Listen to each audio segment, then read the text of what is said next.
یہ میرے نبی کے اخلاق ہیں۔ کانٹے بچھانے والی نے 4 دن آنا چھوڑ دیا، بیمار ہو گئی تھی، تو آپ نے کہا کیا بات ہے، وہ ہمارے راستے میں اب کانٹے کوئی نہیں ہیں؟ کہا یہ وہ بیمار پڑی ہے جو کانٹے بچھاتے تھے۔ تو آپ اس کے گھر چلے گئے، ماں جی خیریت تو ہے، آپ ٹھیک تو ہیں؟ کہا بیٹا مجھے کلمہ پڑھا دے، بس تیرے اخلاق نے مجھے فتح کر لیا ہے۔ میرے بھائیوں، یہ چیپٹر بھول چکے ہیں، بھول چکے ہیں، بھول چکے ہیں۔ جب تک یہ چیپٹر زندہ نہیں ہوگا، زندگی اسلامی نہیں بنے گی، معاشرہ اسلامی نہیں بنے گا، اور آگے قوموں کے لیے اسلام کا دروازہ نہیں کھلے گا۔ ہمیں معاف کرنا آتا ہو، ہمیں گالی دینے والے کو دعا دینا آتا ہو، غیبت کرنے والے کی تعریف آتی ہو، اور غیبت کرنے سے، غیبت سننے سے اپنے آپ کو ایسے بچاؤ جیسے زہر سے بچاتے ہو، اسے آگ سے بچاتے ہو۔ ایک دوسرے کو نفرت کا بول نہ بولو، ورنہ ساری زندگی تباہ و برباد ہو جائے گی۔ میرے رب کی قسم، میرے نبی نے کہا ایک زبان کا بول انسان بولتا ہے اور جہنم کی گہرائیوں میں گر جاتا ہے، اور ایک زبان کا بول انسان بولتا ہے اور جنت کے درجات پر چڑھ جاتا ہے۔ اور ایک صحابی ہیں ابو دجانہ۔ کون ابو دجانہ؟ السابقون الاولون من المہاجرین والانصار، اس میں پہلی صف کے صحابہ۔ کون ابو دجانہ؟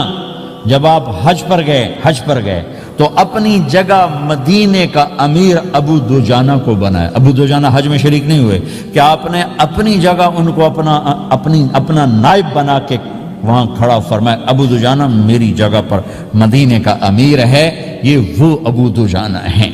کون ابو دجانہ؟ جو جنگ بدر سے لے کر آخری حج تک ہر سفر میں شریک ہیں، ہر سفر میں شریک ہیں۔ ان کی ایک بات میں بتانا چاہتا ہوں، پہلے تھوڑی سی ان کی ہسٹری بتانا چاہتا ہوں۔ کون ابو دجانہ؟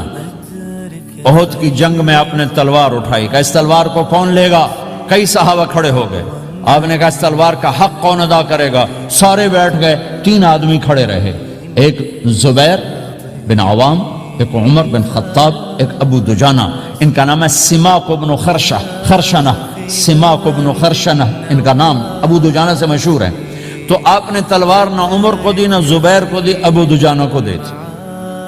تو عمر رضی اللہ عنہ نے تو محسوس نہیں کیا، حضرت زبیر نے محسوس کیا کہ اس کو کیوں دی، مجھے کیوں نہیں دی؟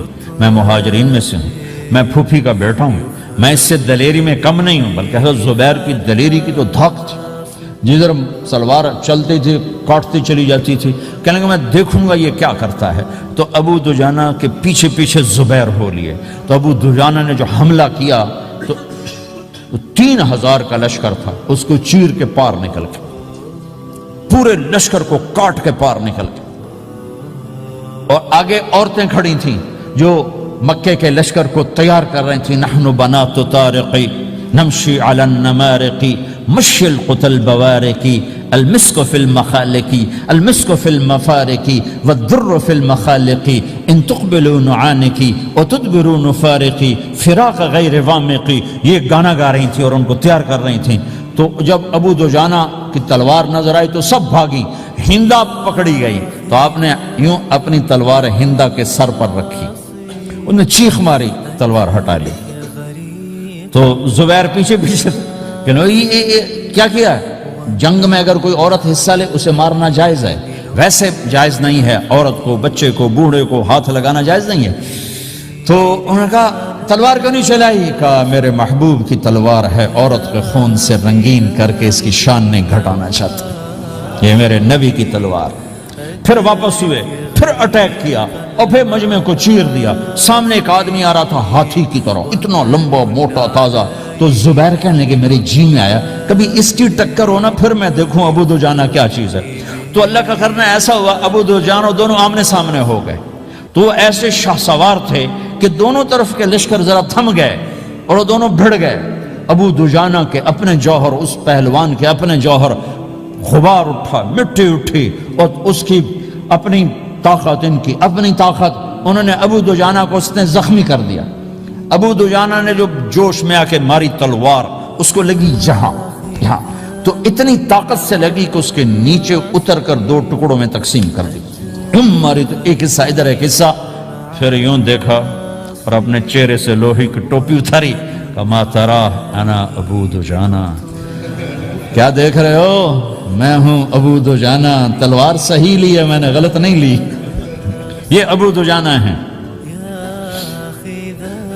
اور جب شکست ہو گئی احد کی جنگ میں اور پھر 10-12 آدمی نے آپ کو گھیرے میں لیا ہوا تھا، ان میں ایک ابو بکر تھے، عمر تھے، علی تھے، طلحہ تھے، زبیر تھے، سعد بن ابی وقاص تھے، اور سہل بن حنیف تھے، عبادہ قتادہ بن نعمان تھے، اور ابو دجانہ تھے رضی اللہ تعالی عنہم. ان میں سے ایک ابو دجانہ بھی تھے. اور یمامہ کی جنگ میں ابو دجانہ شہید ہوئے. یمامہ کی جنگ میں شہید ہوئے. یہ ابو دجانہ کی تھوڑی سی سیرت آپ کے سامنے آئی ہے. اس کے بعد اب آپ ان کے قول کو سنو تاکہ اس کا وزن آپ کے سامنے آئے. یہ بدر کے شریک ہیں. اللہ کے نبی نے کہا بدر کا صحابی جو مرضی کرے بخشا گیا.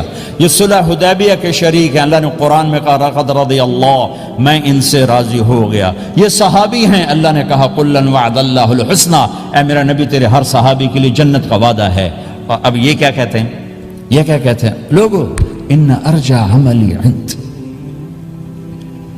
لوگو میرے پاس، ابو دجانہ میرے پاس بخشش کا سب سے بڑا عمل جانتے ہو کیا ہے؟ بدر نہیں، احد نہیں، حدیبیہ نہیں، خندق نہیں، خیبر نہیں، فتح مکہ نہیں، آخری حج نہیں. کیا ہے؟ کیا ہے لوگو؟ ان ارجع عملی عندی، میرے پاس آخرت میں بخشش کا سب سے بڑا عمل بس ایک ہے کہ ما آذیت احدا بلسانی، میں نے اپنی زبان سے کبھی کسی کو دکھ نہیں پہنچایا. ولا اجد فی قلبی غلا لاحد، اور میرے دل میں کسی کے لیے بغض کوئی نہیں ہے، بس یہ میری بخشش کا عمل ہے. تو بھائیو، نبی کے اخلاق میں 2 چیزیں لے لو. ایک زبان سے کسی کو دکھ نہ دو، ایک دل میں کسی کا بغض نہ رکھو. اللہ کی قسم بغیر حساب کتاب کے جنت میں جاؤ.